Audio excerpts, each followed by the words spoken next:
Menggali ide pendiri bangsa tentang dasar negara. Ide-ide pendiri bangsa tentang negara merdeka. Perjuangan bangsa Indonesia untuk keluar dari penjajahan melewati fase panjang. Dalam catatan sejarah disebutkan bahwa kekalahan Belanda atas Jepang dalam Perang Asia Timur Raya menyebabkan bangsa Indonesia terlepas dari penjajahan Belanda menuju ke penjajahan Jepang. Jepang dapat menguasai wilayah Indonesia setelah Belanda menyerah di Kalijati, Subang, Jawa Barat pada 8 Maret 1942. Jepang menggunakan sejumlah semboyan, seperti Jepang Pelindung Asia, Jepang Cahaya Asia, Jepang Saudara Tua, untuk menarik simpati bangsa Indonesia. Namun, kemenangan Jepang ini tidak bertahan lama, karena pihak sekutu, Inggris, Amerika Serikat, dan Belanda, melakukan serangan balasan kepada Jepang untuk merebut kembali Indonesia. Sekutu berhasil menguasai sejumlah daerah. Mencermati situasi yang semakin terdesak tersebut, pada peringatan pembangunan Jawa Baroe pada 1 Maret 1945, Jepang mengumumkan rencananya untuk membentuk Dokuritsu Zunbityo Sakai, Badan Penyelidik Usaha-Usaha Persiapan Kemerdekaan, BPUPK. Jepang pun mewujudkan janjinya dengan membentuk Dokuritsu Zunbityo Sakai, Badan Penyelidik Usaha-Usaha Persiapan Kemerdekaan, BPUPK, pada 29 April 1945 bersamaan dengan hari ulang tahun Kaisar Hirohito, atas izin Panglima Letnan Jenderal Kumakichi Harada. Di dalam BPUPK, terdapat 2 badan. 1. Badan Perundingan atau Badan Persidangan. 2. Kantor Tata Usaha atau Sekretariat. Badan Perundingan diisi oleh seorang Kaicho, Ketua, 2 orang Fuku Kaicho, Ketua Muda atau Wakil Ketua, dan 62 orang In atau anggota. Termasuk juga dalam BPUPK ini adalah 7 orang Jepang berstatus sebagai pengurus istimewa yang bertugas mengawasi. BPUPK sendiri diketuai oleh KRT Rajiman Wedyodiningrat dengan Wakil Ketua Ichibanga Seyosio dan Raden Panji Soeroso. BPUPK ini melaksanakan 2 kali sidang, 1. 29 Mei, 1 Juni 1945 membahas tentang dasar negara, 2. 10 hingga 17 Juli 1945 membahas tentang rancangan Undang-Undang Dasar.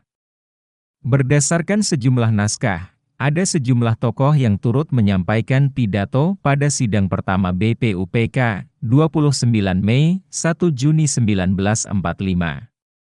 Beberapa sumber menyebutkan bahwa pada sidang pertama BPUPK selama 4 hari, terdapat 32 anggota BPUPK yang menyampaikan pidato, yaitu 11 orang pada 29 Mei, 10 orang pada 30 Mei, 6 orang pada 31 Mei, serta 5 orang pada 1 Juni 1945. Disebut BPUPK, bukan BPUPKI, karena, pertama, dalam bahasa Jepang badan ini bernama Dokuritsu Zunbityo Sakai, yang berarti Badan Penyelidik Usaha-Usaha Persiapan Kemerdekaan. Kedua, pada saat itu belum ada kesepakatan soal nama negara yang akan merdeka tersebut, sekalipun nama Indonesia sudah sangat familiar seiring pertama kali digunakan oleh Earl, Logan, James Bastian, Soekarno, Hatta, Ki Hajar Dewantara, dan para pendiri bangsa lainnya.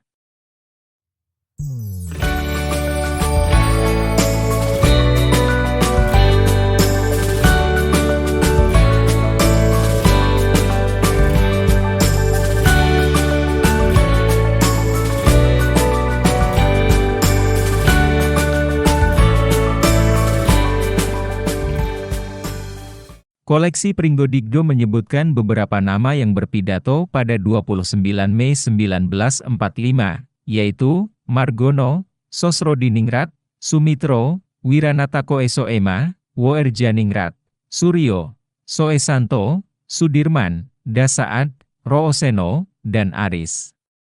Sementara itu, pada 30 Mei 1945, ada 9 tokoh yang berpidato pada sidang BPUPK, yaitu M. Hatta, Haji Agus Salim, Samsoedin, Wongsonagoro, Soerachman, Soewandi, A. Rahim, Soekiman, dan Soetarjo. Adapun pada sidang BPUPK tanggal 31 Mei 1945, ada 14 tokoh yang menyampaikan pidato, yaitu Soepomo, Abdul Qadir, Hendro Martono, Muhammad Yamin, Sanoesi, Liem Kun Hian, Moenandar, Dahlan, Soekarno, Ki Bagus Hadi Koesoemo, Koesoema Atmaja, Oe Chong Hau, Parada Harahap, dan Boentaran. Sementara pada tanggal 1 Juni, anggota BPUPK yang menyampaikan pidato di antaranya Baswedan, Mudzakir, Otto Iskandar Dinata, dan Soekarno. Sekurang-kurangnya terdapat 3 pokok bahasan dalam sidang BPUPK berkenaan dengan dasar negara, yaitu 1. Apakah Indonesia akan dijadikan sebagai negara kesatuan atau negara federal, Bonstaat, atau negara perserikatan, Staatenbond? 2. Masalah hubungan agama dan negara, dan 3. Apakah negara akan menjadi republik atau kerajaan?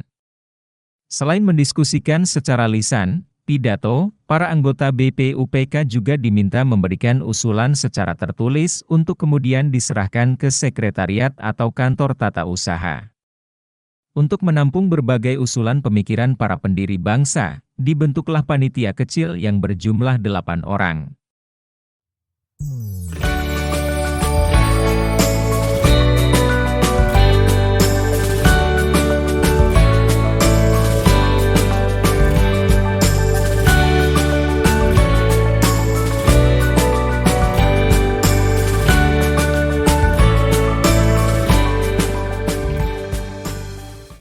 Sebelum membaca pemikiran para pendiri bangsa tentang negara merdeka, ada beberapa informasi penting yang perlu diketahui. Pada umumnya, kita mengetahui bahwa terdapat 3 tokoh yang menyampaikan pidato pada sidang pertama, 29 Mei, 1 Juni 1945, yaitu Muhammad Yamin, Soepomo, dan Soekarno.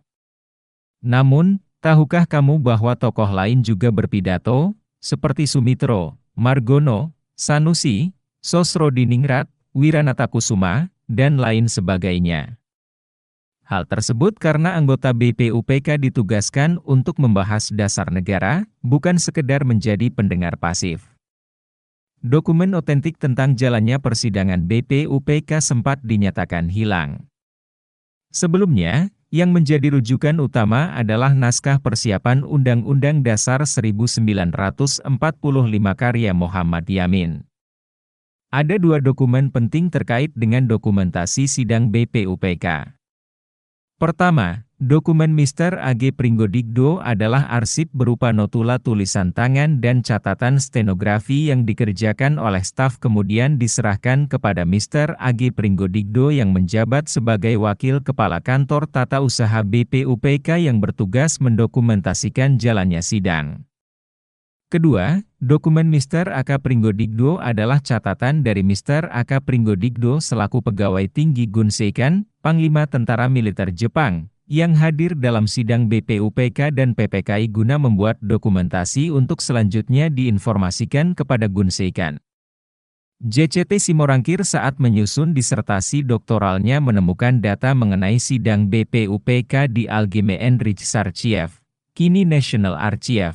Nah, data tersebut sangat dimungkinkan adalah arsip otentik risalah BPUPK yang dipegang Mr. A.K. Pringgodigdo yang disita Belanda saat agresi militer II. Abkusuma datang ke Allgemeine Rijksarchief pada 1991 untuk melihat arsip tersebut. Ternyata arsip Mr. A.K. Pringgodigdo sudah dikembalikan ke Indonesia melalui Arsip Nasional Republik Indonesia, ANRI, pada 1989. Ketika Abkusuma mencoba mendatangi ANRI, lebih mengejutkan lagi, ternyata di sana terdapat arsip BPUPK yang dipegang oleh Mr. A.K. Pringgodigdo, arsip yang sudah dikembalikan Belanda, dan arsip yang dipegang Mr. A.G. Pringgodigdo. Untuk memudahkan dalam mengkaji pemikiran para pendiri bangsa, kita akan mengulas pokok-pokok pikiran 3 tokoh yang sudah populer, Muhammad Yamin, Soepomo, dan Insinyur Soekarno. Pokok pikiran yang akan dikaji ini untuk menjawab pertanyaan dari Rajiman Wedyodiningrat, negara Indonesia merdeka yang akan kita bangun itu, apa dasarnya? 1. Muhammad Yamin. Salah satu tokoh yang menyampaikan pidato pada sidang pertama BPUPK, 29 Mei, 1 Juni, adalah Muhammad Yamin. Ia menyampaikan pidato pada 29 Mei, sekitar 20 menit. Dalam naskah persiapan disebutkan bahwa Yamin menyampaikan pidato tentang 5 poin yang menjadi dasar pembentukan negara merdeka, yaitu 1. Peri kebangsaan, 2. Peri kemanusiaan, 3. Peri ketuhanan, 4. Peri kerakyatan. Poin 4 ini memiliki anak poin lagi yaitu permusyawaratan, perwakilan, dan kebijakan. 5. Kesejahteraan rakyat. Akan tetapi, notulen sidang tanggal 29 Mei 1945 dari koleksi Pringgodigdo memiliki versi yang berbeda. Naskah ini memuat pidato Muhammad Yamin sebagai berikut.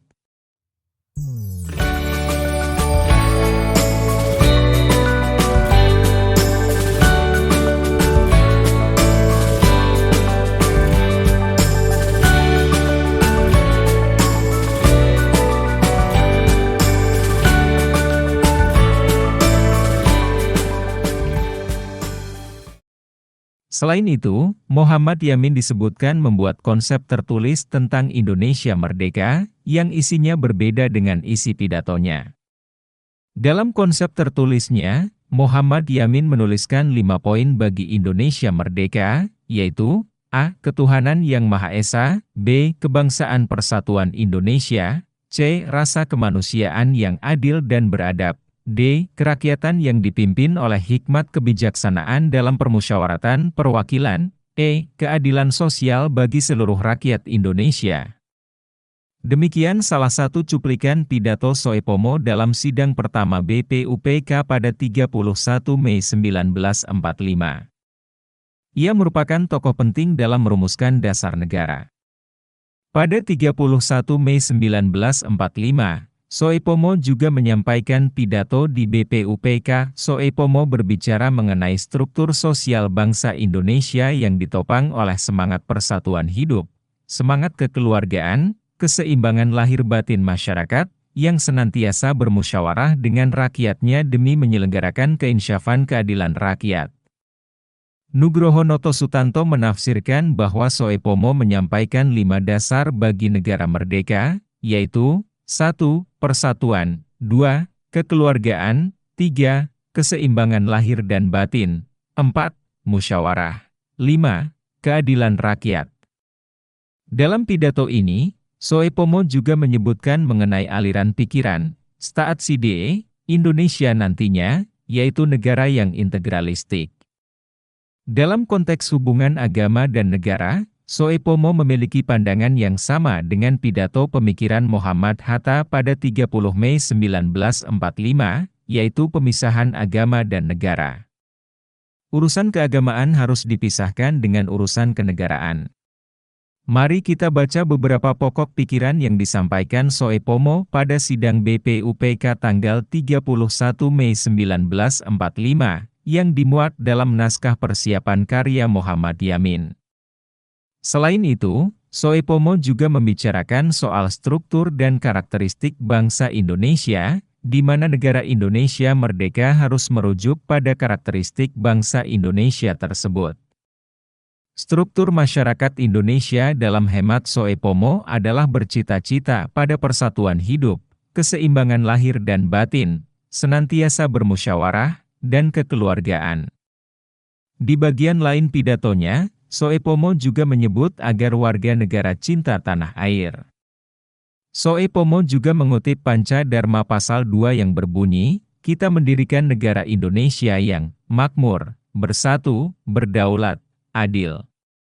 Selain itu, Soepomo juga mengusulkan bentuk negara integralistik, yang dimaknai sebagai negara yang bersatu dengan seluruh rakyatnya, yang mengatasi seluruh golongan-golongannya dalam lapangan apapun. Soepomo juga menyoroti soal hubungan agama dan negara. Ia setuju dengan pemikiran Mo. Hatta, yaitu adanya permisahan agama dan negara. 3. Soekarno. Soekarno mengawali pidatonya tanpa teks pada 1 Juni 1945. Dalam pidatonya, ia memberikan catatan kritis terhadap para anggota BPUPK yang telah menyampaikan pidato di forum itu. Soekarno menilai bahwa isi pidato mereka tidak menjawab pertanyaan pokok yang diajukan oleh Rajiman Wediodiningrat selaku Ketua BPUPK. Secara tersirat, Soekarno memberikan respons terhadap pidato-pidato sebelumnya, khususnya yang disampaikan oleh Soepomo tentang hukum internasional, tentang syarat negara merdeka, yaitu bumi, tanah air, rakyat dan pemerintah. Kemudian, Soekarno memaparkan betapa pentingnya filosofische Grundslag atau Weltanschauung bagi berdirinya sebuah negara. Istilah Pancasila filosofische Grundslag berasal dari bahasa Belanda, sebuah terminologi yang sudah dipahami oleh anggota BPUPK. Kata filosofische bermakna filsafat, sementara Grundslag berarti norma, leg, dasar, grans. Soekarno kemudian menyampaikan bahwa dasar negara Indonesia merdeka yang pertama adalah kebangsaan Indonesia. Kita hendak mendirikan suatu negara, semua buat semua. Bukan buat satu orang, bukan buat satu golongan, baik golongan bangsawan, maupun golongan jangkaja, tetapi, semua buat semua. Inilah salah satu dasar pikiran Jang nanti akan saja kupas lagi. Maka, Jang selalu mendengung di dalam saja punja jiwa, bukan saja di dalam beberapa hari di dalam sidang Dokuritus Yundi Tiosakai ini, akan tetapi sejak tahun 1918, 25 tahun lebih, ialah, dasar pertama, Jang baik dijadikan dasar buat negara Indonesia, ialah dasar kebangsaan. Kita mendirikan satu negara kebangsaan Indonesia. Soekarno kemudian mengajukan dasar negara yang kedua.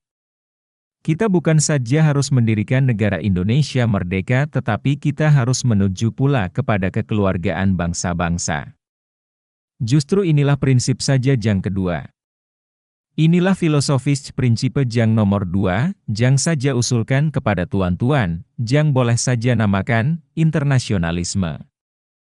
Tetapi jikalau saja katakan internasionalisme, bukanlah saja bermaksud kosmopolitisme, Jang tidak mau adanya kebangsaan, Jang mengatakan tidak ada Indonesia, tidak ada Nippon, tidak ada Birma, tidak ada Inggris, tidak ada Amerika dan lain-lainnya. Soekarno kembali melanjutkan kepada dasar negara yang ketiga. Kemudian, apakah dasar Jang ketiga? Dasar itu ialah dasar mufakat, dasar perwakilan, dasar permusyawaratan. Negara Indonesia bukan satu negara untuk satu orang, bukan satu negara untuk satu golongan walaupun golongan kaya. Tetapi kita mendirikan negara, semua buat semua, satu buat semua, semua buat satu. Saja yakin bahwa syarat Jang mutlak untuk wajah negara Indonesia ialah permusyawaratan, perwakilan. Kemudian, Soekarno melanjutkan dengan prinsip yang keempat. Prinsip nomor 4 sekarang saja usulkan. Saja di dalam 3 hari ini belum mendengarkan prinsip itu, yaitu prinsip kesejahteraan, prinsip, tidak akan ada kemiskinan di dalam Indonesia merdeka. Saja katakan tadi, prinsip Jasan Minchoui ialah Minsu, Minchuan, Mincheng, nasionalis, demokrasi, sosialis. Maka prinsip kita harus, apakah kita mau Indonesia merdeka, Jang kaum kapitalnya merajalela, ataukah Jang semua rakyatnya sejahtera, Jang semua orang cukup makan, cukup pakaian, hidup dalam kesejahteraan, merasa dipangku oleh Ibu Pertiwi Jang cukup memberi sandang pangan kepadanya? Mana Jang kita pilih, saudara-saudara? Jangan saudara kira, bahwa kalau badan perwakilan rakyat sudah ada, kita dengan sendirinya sudah mencapai kesejahteraan ini. Kita sudah lihat, di negara-negara Eropa adalah badan perwakilan, adalah Parlementaire Demokratie. Tetapi tidakkah di Eropa justru kaum kapitalis merajalela? Prinsip yang kelima menurut Soekarno. Saudara-saudara, apakah prinsip kelima? Saja telah mengemukakan 4 prinsip, 1. Kebangsaan Indonesia. 2. Internasionalisme, atau perikemanusiaan. 3. Mufakat, atau demokrasi. 4. Kesejahteraan sosial. Prinsip Indonesia merdeka dengan bertakwa kepada Tuhan Yang Maha Esa. Prinsip ketuhanan. Bukan saja bangsa Indonesia bertuhan, tetapi masing-masing orang Indonesia hendaknya bertulian. Tuhannya sendiri. Jang Kristen menjembali Tuhan menurut petunjuk Isa Al-Masih, jang belum bertuhan menurut petunjuk Nabi Muhammad SAW. Orang Buddha menjalankan ibadahnya menurut kitab-kitab jang ada padanya. Tetapi marilah kita semuanya bertuhan. Hendaknya negara Indonesia ialah negara jang tiap-tiap orang ja dapat menjembali Tuhan ja dengan cara jang leluasa. Segenap rakyat hendaknya bertuhan sejarah kebudayaan, jani dengan tiada egoisme agama. Dan hendaknya negara Indonesia satu negara jang bertuhan. Kelima prinsip dasar atau filosofis C. Grundslag atau Weltanschauung tersebut oleh Soekarno tidak disebut dengan Pancadharma. Dengan petunjuk temannya yang ahli bahasa, kelima prinsip tersebut dinamakan sebagai Pancasila. Namanya bukan Pancadharma, tetapi saja namakan ini dengan petunjuk seorang teman kita ahli bahasa, namanya ialah Pancasila. Sila artinya azas atau dasar. Dan di atas kelima dasar itulah kita mendirikan negara Indonesia, kekal dan abadi. Tepuk tangan Rio. Tak berhenti di situ, Soekarno pun memberikan pilihan, jika sekiranya lima prinsip tersebut tidak disetujui. Kelima prinsip tersebut dapat diperas menjadi tiga prinsip, yaitu sosionasionalis, sosiodemokratik, dan ketuhanan. Bahkan, ketiga prinsip tersebut dapat diperas lagi menjadi satu prinsip, gotong royong. Jadi jang asalnya lima itu telah menjadi tiga, socionationalisme, sosiodemokratie, dan ketuhanan. Kalau Tuhan senang kepada simbolik tiga, ambillah jang tiga ini. Tetapi barangkali tidak semua tuan-tuan senang kepada trisila ini, dan minta satu dasar saja. Baiklah. Saja jadikan satu, saja kumpulkan lagi menjadi satu. Apakah jang satu itu? Sebagai tadi telah saja katakan, kita mendirikan negara Indonesia, jang kita semua harus mendukungnya. Semua buat semua. Bukan Kristen buat Indonesia, bukan golongan Islam buat Indonesia, bukan Hadiko Esoemo buat Indonesia, bukan Van Eck buat Indonesia, bukan Nitisemito jang kaja buat Indonesia. Tetapi Indonesia buat Indonesia, semua buat semua. Jikalau saja peras jang 5 menjadi 3, dan jang 3 menjadi 1, maka dapatlah saja satu perkataan Indonesia jang tulen, yaitu perkataan gotong royong. Negara Indonesia jang kita dirikan haruslah negara gotong royong. Alangkah hebatnya. Negara gotong royong. Dari pidato Soekarno ini, tampak jelas bahwa Soekarno menyampaikan 5 prinsip dasar negara Indonesia merdeka yang dinamakan Pancasila. Susanto Polamolo, 2018, menyederhanakan pokok-pokok pikiran Soekarno sebagai berikut.